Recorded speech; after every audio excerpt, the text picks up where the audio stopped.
Hello, everyone. Glad you're here. Trying to move where you can see the Buddha better. I can't quite figure out how to do that. Hello, Patty O. Good morning to you, too.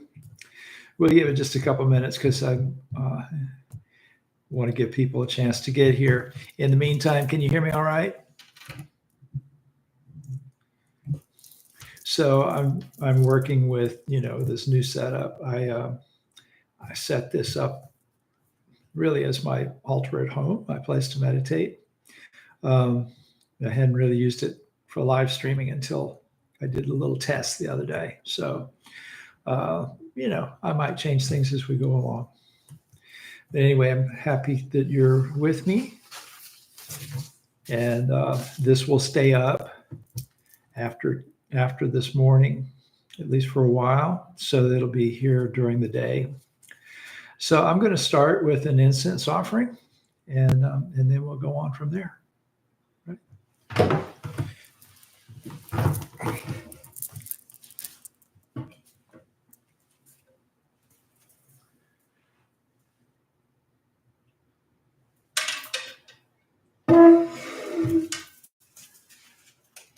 Trying to figure out where you can actually see what's going on.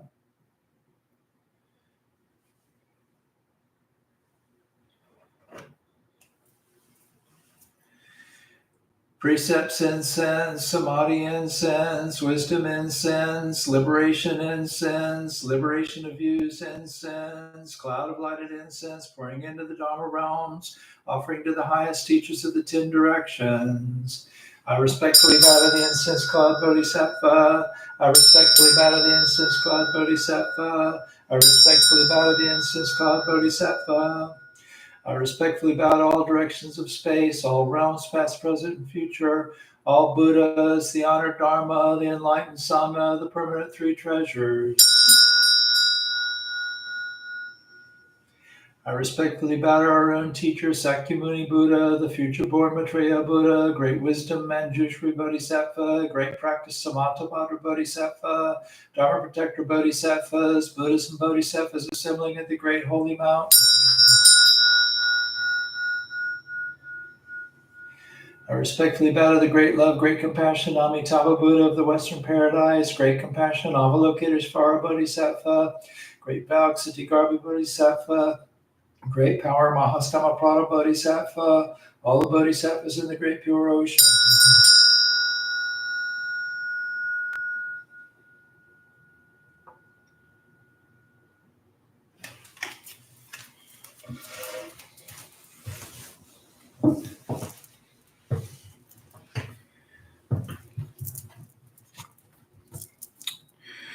So we'll continue with the homage to the Buddha. So some of you, I know, are very familiar with this, some of you not. So just do whatever is natural to you. Namo tassa bhagavato arahato samma sambuddhassa. Namo tassa bhagavato arahato samma sambuddhassa. Namo tassa bhagavato arahato samma sambuddhassa. I go to the Buddha for refuge, being one with the Buddha. I resolve to each day follow the way of life he laid down to walk, for us to walk, and awaken to his supreme wisdom. I go to the Dharma for refuge, being one with the Dharma. The gates of Dharma are manifold. I vow to enter them all. The goal of wisdom is ever beyond. I vow to attain it. I go to the Sangha for refuge, being one with the Sangha. In the spirit of universal fellowship, I vow to strive for the enlightenment of all beings. So I will recite for you the Metta Sutta. This is what should be done by one who is skilled in goodness and who knows the path of peace. Let them be able and upright, straightforward and gentle in speech, humble and not conceited, contented and easily satisfied, unburdened with duties and frugal in their ways, peaceful and calm and wise and skillful, not proud and demanding in nature. Let them not do the slightest thing that the wise would later reprove. Wishing in gladness and in safety, may all beings be at ease. Whatever living beings there may be, whether they are weak or strong, omitting none, the great or the mighty, medium, short or small, the seen and the unseen, those living near and far away, those born and to be born, may all beings be at ease. Let none deceive another or despise any being in any state. Let none through anger or ill will wish harm upon another. Even as a mother protects with her life her child, her only child, so with a boundless heart should one cherish all living beings, radiating kindness over the entire world, spreading upward to the skies and downward to the depths, outward and unbounded, freed from hatred and ill will. Whether standing or walking, sitting or lying down, free from drowsiness, one should sustain this recollection. This is said to be the sublime abiding. By not holding to fixed views, the pure-hearted one, having clarity of vision, being freed from all sense desires, is not born again into the world of suffering. The metta prayer. May I be happy and well. May no harm come to me. May I learn compassion. May all my friends, family, and those I love be happy and well. May no harm come to them. May they learn compassion. May all those troubled in body, mind, and spirit be happy and well. May no harm come to them. May they learn compassion. May all those who have hurt me in body, mind, and spirit be happy and well. May no harm come to them. May they learn compassion. May all those who I have hurt in body, mind, and spirit be happy and well. May no harm come to them. May they learn compassion. May all my enemies be happy and well. May no harm come to them. May they learn compassion. May all living beings be happy and well. May no harm come to them. May they learn compassion.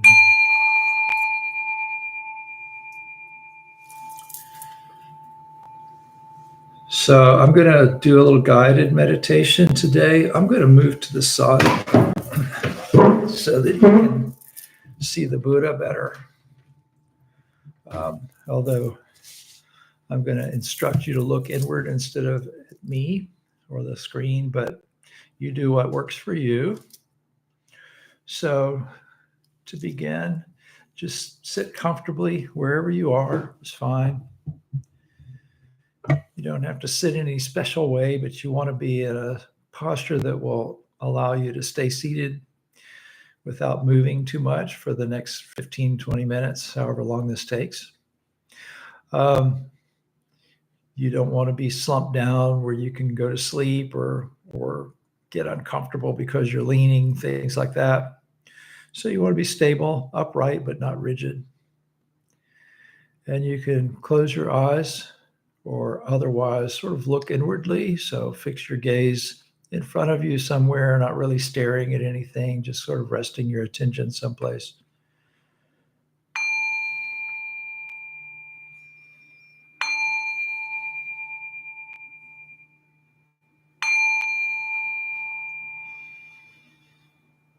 And take a few nice deep breaths. And if you like, you can sort of breathe from the bottom up. So let your belly expand as you breathe in, and then the center of your torso around your diaphragm, and then your chest, your lungs. And as you breathe out from the top down, your lungs, your diaphragm, your belly. That gives you a nice, even, smooth in-breath. Not overfilling your lungs, not breathing unnaturally deep, but comfortably deep. Nice, complete breaths.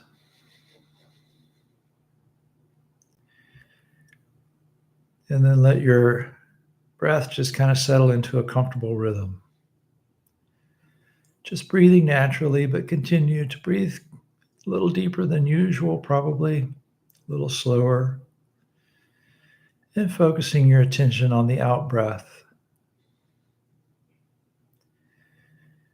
and bringing your awareness to the center of your chest, that area we identify as the heart.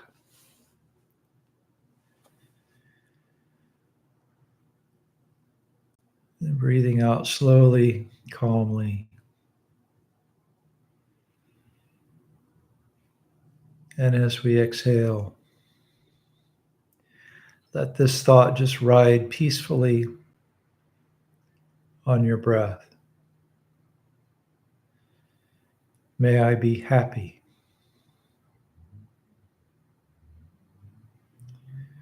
May I be happy.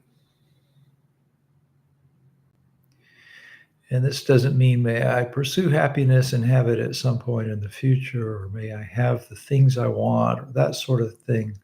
This means right now, sitting here, breathing, being happy, one breath at a time, and allowing that happiness to arise in your heart when you just open up to it, the happiness that comes from within. It's not dependent on externals.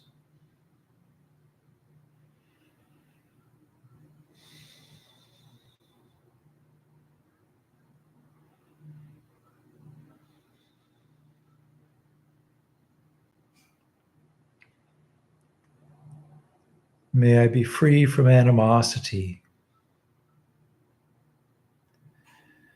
If there's any anger, resentment, any ill will of any kind present in your heart right now, just set that aside. Give yourself this little few minutes of freedom from those feelings, those thoughts. Free from animosity. And as we go through this meditation, if memories or ideas, thoughts arise, cause you to start feeling anger towards someone, just let go of that. You can come back and get angry later if you want to, but for now, just let that go. Free from animosity.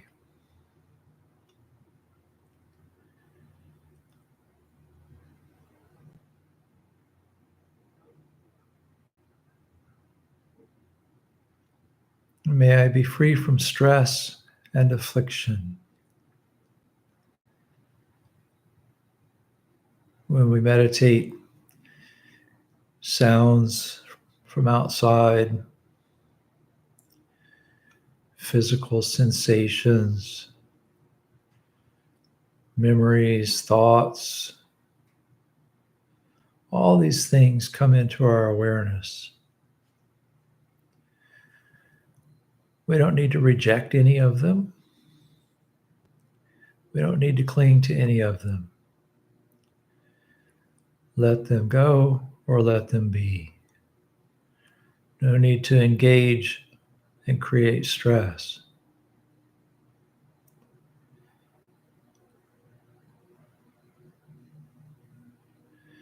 And when we don't nurture stress, we don't create affliction.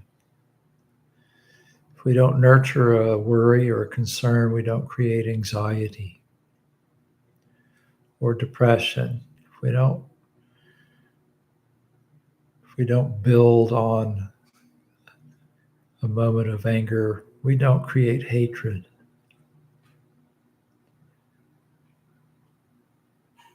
Free from stress and affliction.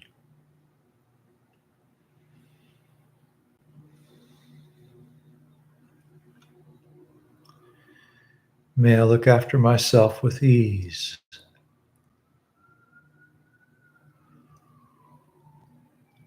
Just paying attention to what comes up. Letting go of those things that lead to unhappiness. Coming back to the breath, back to our heart of goodwill and kindness.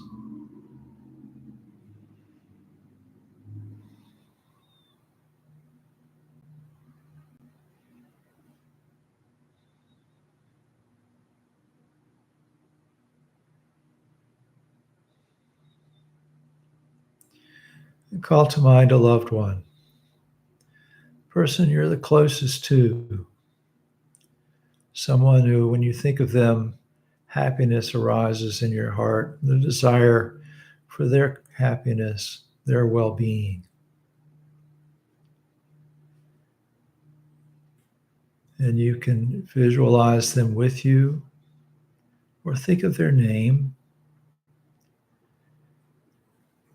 and extend that warmth of happiness at your heart out to touch them. You can visualize it as a light if you wish, or just feel the warmth and extend to them the thought, may they be happy.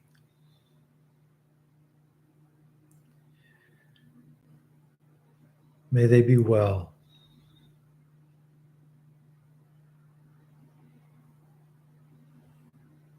May they be free from harm.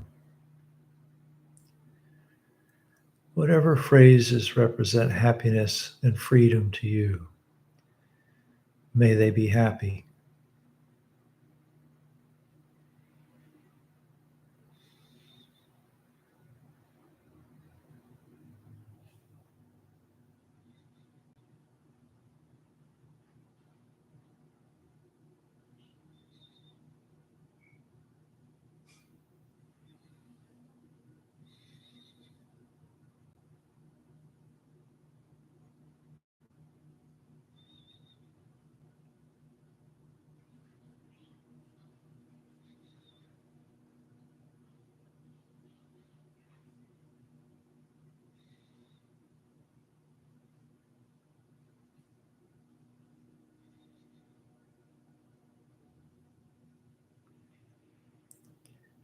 And bring a friend into this circle of goodwill, someone that you like,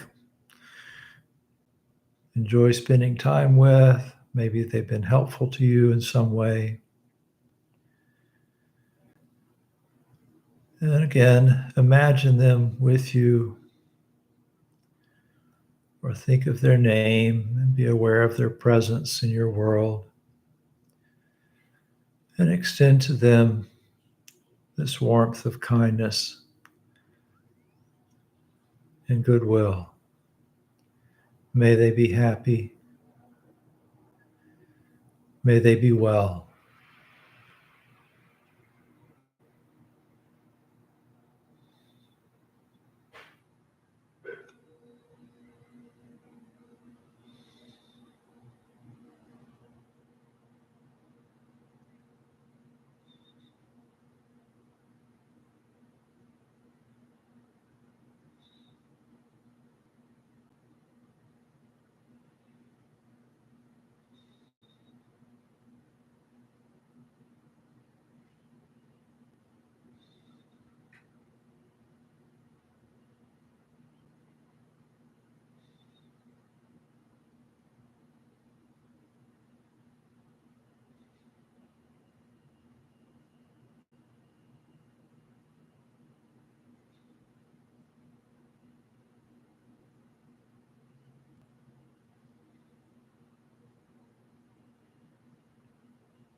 And now think of an acquaintance, someone you're fairly neutral toward. Maybe you just met them.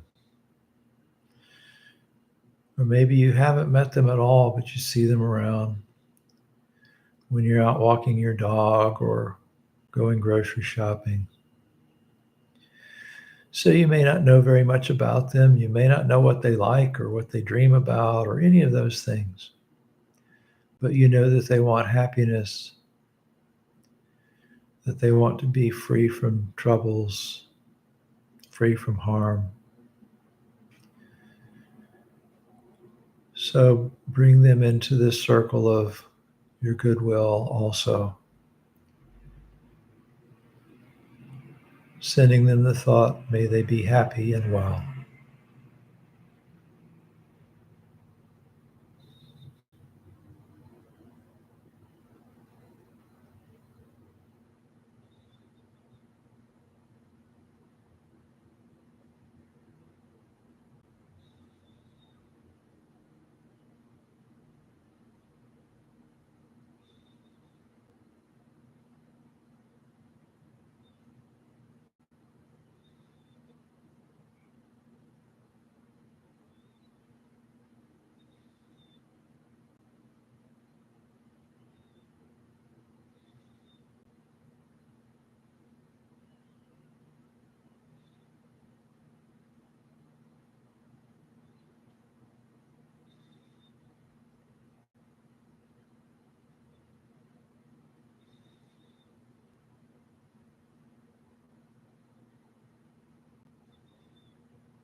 Now let's extend goodwill and kindness to someone that we don't like.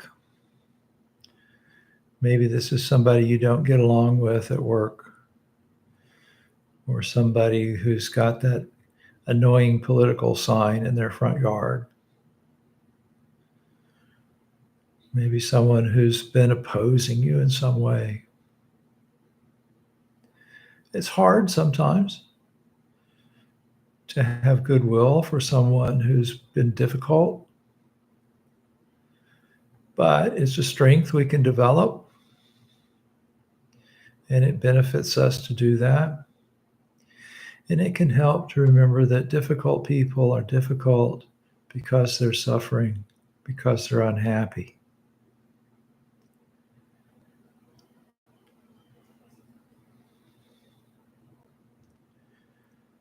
So think of their name, imagine them with you, bring them into your circle of care, your circle of goodwill, extending them the wish, may they be happy and well.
And now send that thought out into your community. Imagine that every person you meet, you can wish them well.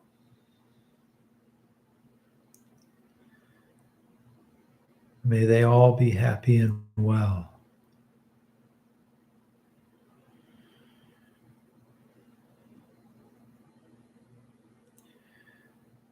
And not just the people, but the dogs and cats, the squirrels and ducks,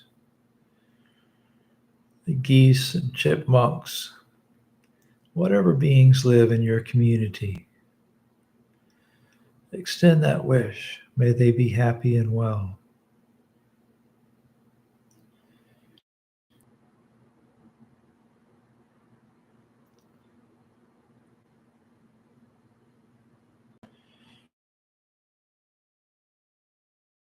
And then to the rest of your world. And even beyond, if that's appropriate, all directions, above, below, and all around. May all beings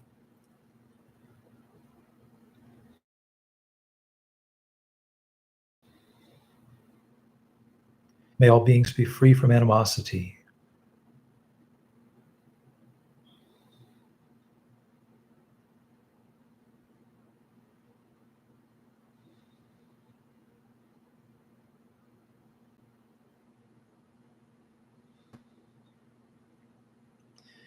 May all beings be free from stress and affliction.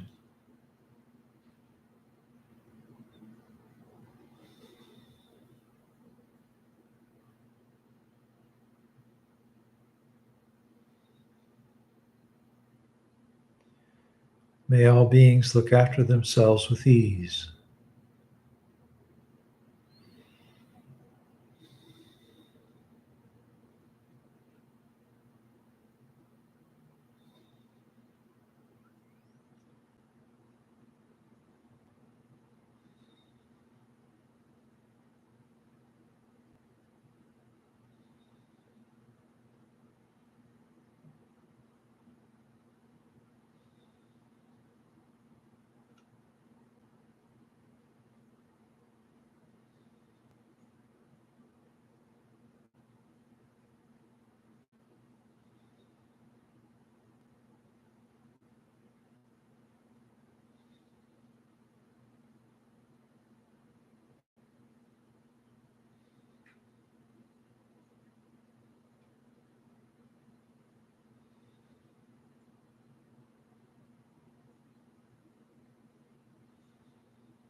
To end this meditation, bring your attention back to the center of your chest. Stop the sending out. And just focus on this feeling of warmth and goodwill that lies there at your heart. It's always there for you. You have an infinite supply. In fact, the more you send out, the more you have. So just be aware of that. Spend a moment just sitting with your breath, enjoying your breathing in and your breathing out. The bell will sound twice to end the meditation. When you hear it the first time, you can bring your hands together in front of your heart. And if you like, think of wisdom and compassion coming together into one practice. The way the right hand and the left hand come together in one gesture of goodwill. And when it rings the second time, you can just bow slightly. And if you'd like, take a moment just to be glad that you spent this time developing your spiritual life, sitting in community with others, perhaps people from around the world in different places and times, meditating with you.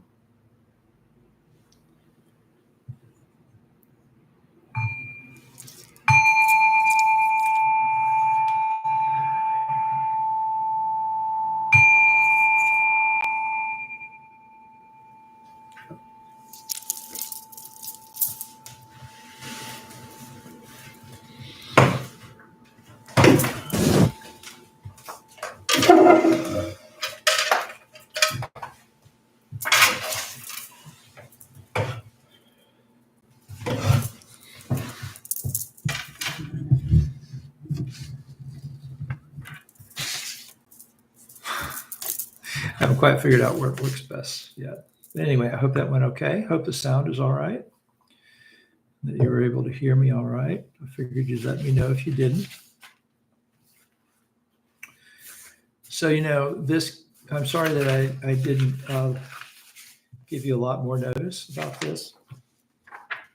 I really hadn't planned to do this, but I'm getting so many emails and conversations with so many people about their concern over how things are going to go today and after today, because we've sort of come to understand that whatever happens today will probably experience some more difficulties afterward. So Evolution Buddhist Fellowship, I think, started 2003 maybe, and or two, I'm not sure exactly. I was asked to assume leadership of it 2003, 2004. So it's been a little over 20 years now that I've been in this one capacity or another of Buddhist guidance. And during that time, we've gone through periods of fear and anxiety and confusion and catastrophe, with hurricanes and COVID-19 and wars and all that kind of stuff. And so there's been a lot. And so I've never seen this much, I don't think, anxiety and worry around a presidential election. And I was thinking about this. I've voted 12 times, if I counted right. And we've had 8 presidents, and about half of them were people that I voted for. And the other half of them were people I didn't like very much. But, you go through it and you move on. But that last election and its aftermath shook a lot of people up. So I've been asked to speak to a lot of groups and individuals and things like that about how to handle all these strong feelings that are coming up. What do I do about it? How do I feel okay? And so, we all want some level of balance and peace of mind, even in, turbulent times. And it's understandable to want that. And I will do what I can, to help you. But, I'm with you. I worry too. It's human nature to have these concerns. I feel the way a lot of you do. And, it's interesting. On Sunday morning, I go to a Unitarian Universalist church here in New England on Sundays, and have come to really like the minister there quite a bit. And she started her sermon on Sunday morning by saying, "I love you." And that's a hard thing to say to a room full of people. Some of you, I mean, I don't know what a relationship is with everybody there, but if you're typically looking at a room full of people, there's some you like and some you maybe not so much, but you can love them all. And so, by the way, I love you. Right? I am sitting here talking to you via computer and the internet, and I'm aware that you may not all have voted the same way I did. I voted early, by the way. Some of you may not have voted at all. You might be from another country and wonder why everybody is freaking out. Or you might see the same problems that I do and think there's a better solution than the one that makes sense to me. And that's okay. I love you anyway, because I'm making that choice. Love, compassion, kindness, goodwill, whatever you want to call that, it's a choice we make. And that doesn't mean that if you have the other candidates' campaign signs up in your yard that I might not feel angry when I drive by. But I do care about you and want you to be happy and well. I might think you'd be better off in the long run if my candidate wins, but you probably feel the same way about me. But I do want true spiritual peace and joy for everyone. So, as some of you know, I've been studying the Book of Joy with a couple of different groups. Some of the people online here this morning, I suspect, are in one of those groups. And I'm also doing it at the UU Church here in New England. And the book, I've read it a couple of times in the past. Somebody gave it to me a few years ago while I was still at Stetson, and I read it then, and I've come back to it since then. And there was something that jumped out at me when I was rereading a chapter several weeks ago. So it's recounting this meeting between the Dalai Lama and Archbishop Desmond Tutu, and their discussions of the pillars of joy, how one really develops this sort of deep spiritual happiness.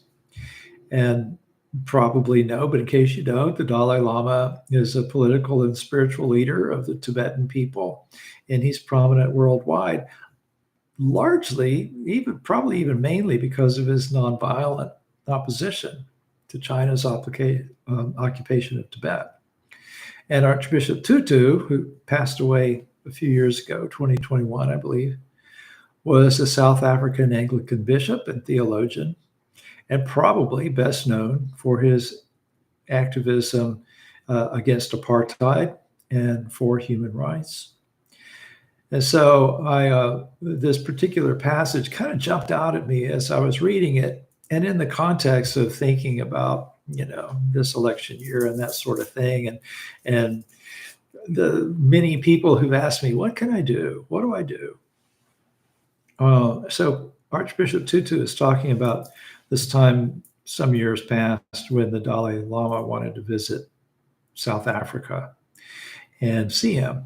And the country's government, South African government, had denied the Dalai Lama a visa. And the reason was because the country has a relationship with China, and they were afraid that China would get mad at them. The Chinese leadership would get mad at them if they opened up to the Dalai Lama, and it might threaten their economic relationship. So it was a decision based on greed, really, not based on right and wrong or fairness or any of those things, but based on greed. So he's telling this story, and he's talking about what he said to the Dalai Lama afterward. And he said, I asked him, how many divisions do you have in your army? Why is China so afraid of you? Well, of course, the Dalai Lama doesn't have an army, so there are no divisions in his army. But Archbishop Tutu goes on and he says, maybe they're right to be concerned. A spiritual leader is something that should be taken very seriously, because we hope that God's world will become a better place, more hospitable to goodness, more hospitable to compassion, more hospitable to generosity, more hospitable to living together. So we don't have, and he goes on to enumerate several other things that were going on in the world at that particular time, some of which are still continuing. But he said these things make God weep. Well, I'm a Buddhist, and so we don't really talk about God very much. A whole other conversation there. But, I get what he's saying. Every major religion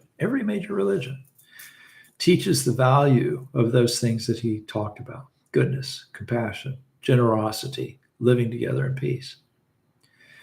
And so when a society or a handful of societies or factions within a society turn against one another in violence, out of greed or hatred, or just not understanding, it creates suffering. And so, I think that you might say that makes God weep, or it brings tears to the myriad eyes of Kanzeon, the Bodhisattva of compassion, or it just creates trouble. It just creates trouble. It creates a lot of suffering. And however you want to embody that or think about that. So I'm sure that there are other spiritual teachers in other religions who weep when they perceive the cries of the world, when the world turns toward hatred.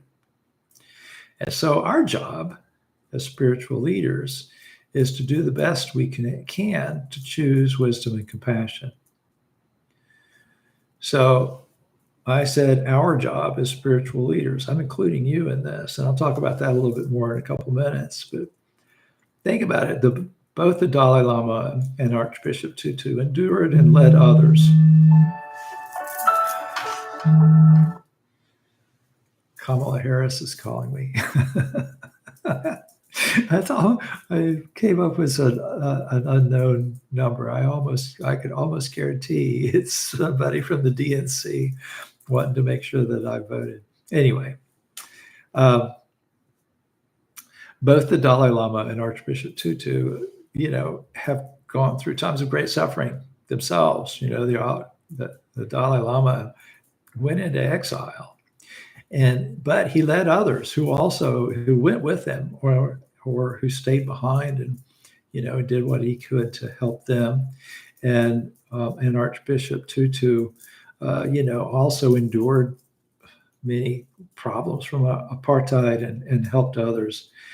And so while each represents a different religious tradition, they both recognize the power of these universal spiritual values and acknowledge that, this oneness that transcends labels like Buddhist and Christian.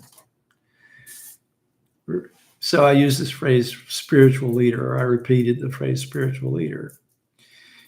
You may not think of yourself as a spiritual leader. You may not have one of these, or the robe or a certificate hanging on your wall or anything like that. That's okay. That doesn't mean that you're not a spiritual leader. The administrator at the UU Church I mentioned talks about this concept that I find more and more useful. In fact, it kind of helped me think about the transition when I left Florida, and how to continue things at Volusia Buddhist Fellowship. The idea is shared ministry. It's very important in that particular organization, and I think it's one that we can consider. So yeah, I'm a recognized Dharma teacher, and I've got the certificates to prove it, right? And there are ordained ministers and monks and lay teachers and rabbis and imams and priests and all that stuff out there doing good work. And it's important to find the good ones and to listen to them and be able to turn to them in times of difficulty and that sort of thing. But a sangha or a church or whatever your religion calls its faith community, really thrives when its members all share responsibility for the well-being of that community and the people in it. There was a Southeast Asian monk who became an arahant, recognized as an arahant, fully enlightened person. And he was once asked for a protection blessing. And he thought about it, and then he said, conquer hatred with non-hatred. Because he knew that, no matter what, that was the only true protection, was to maintain your own non-hatred. You can't unite people by dividing them. So however things turn out today or in January or 4 years from now or whatever, let's look for opportunities to practice love. You won't always succeed. We may, I fail every day, but keep trying. And do what you can to stay connected or to get connected to the healthiest spiritual community you can find. And by healthy, I mean the one that promotes and recognizes those universal spiritual values of goodness, of compassion, of generosity, those things. Those things are important. The deity image you hang on the wall means nothing compared to having the values and understanding of compassion and wisdom, goodness, those things. So, and you will make it healthier by your presence and by your radical commitment to kindness. A healthy spiritual community is our best protection for the things that we fear. So whatever happens, if we make our spiritual communities stronger by being in them and by being the most awakened people we can become, given the realities of our lives and our children and our jobs and, our mental capacities and the time we have to meditate, all that kind of stuff, then we're going to be okay. We're going to be okay. Together, we will be okay. So as we navigate Election Day and whatever follows, I hope that we will remind ourselves to keep going, to return to that and keep going. So I hope that this was helpful to you in some way. If you think other people would benefit from this, feel free to share this talk with them. It's going to stay up for a while. And, there's only so much you can say in 20 minutes or so without putting everybody to sleep. I hope that these words were helpful to you in some way. And bear in mind, you're a human being. Human beings make mistakes, experience all kinds of things. We can learn from those things. It doesn't mean don't care, right? It doesn't mean just, stay home and be peaceful. We can engage with the world, but do it from a place of care, from a place of compassion, from a place of love. And then everything will be all right. Okay. So I'm going to end with a benediction and a dedication of merit. You're welcome, Elena. Thank you for being here.